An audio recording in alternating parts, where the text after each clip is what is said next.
தானத்திலே பெரிய தானம் அன்னதானம். அதற்கும் மேல ஒரு விஷயம் இருக்கு. அதாவது சிவனடியார்களுக்கு வந்து திருவமுது படைப்பது.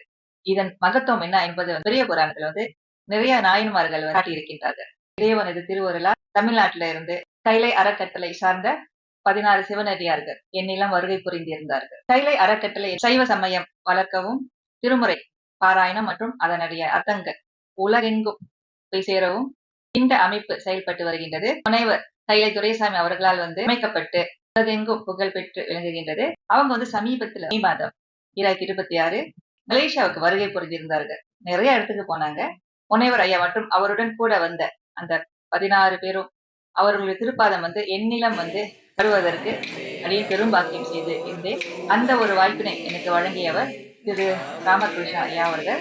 தமிழ்நாட்டில் இருக்கும் கைலை அறக்கட்டளை சார்ந்து மலேசியால வந்து கைலை கல்வி அறக்கட்டளை என்னும் அமைப்பை அவர் வந்து வழிநடத்தி வருகின்றார். அடியனின் இல்லத்திற்கு வருகை புரிந்த அனைத்து சிவனடியார்களுக்கும் எங்களால் முடிந்த அளவுக்கு உணவு ஏற்பாடு பண்ணியிருந்தோம். அப்புறம் வந்து அவங்க செய்து வரும் பணி தொண்டு இதெல்லாம் கேட்டோன்னே எனக்கு ரொம்ப பூரிப்படைந்து அப்படியே மலைத்து கேட்டு இருந்தேன். ஓ, இவ்வளவு விஷயங்கள் செய்யறீங்களா சைவ சமயத்துக்காக அப்படின்ட்டு. அதே சமயத்துல வந்து அடியேன் வந்து மலேசியா நாட்டுல வந்து செய்யும் சிவ பணிகள் அவங்க வந்து கேள்விப்பட்டு அடியேனுக்கு வந்து பொன்னாடை பொருத்தி ஒரு சில சமய சின்னங்களை வந்து வழங்கினார்கள்.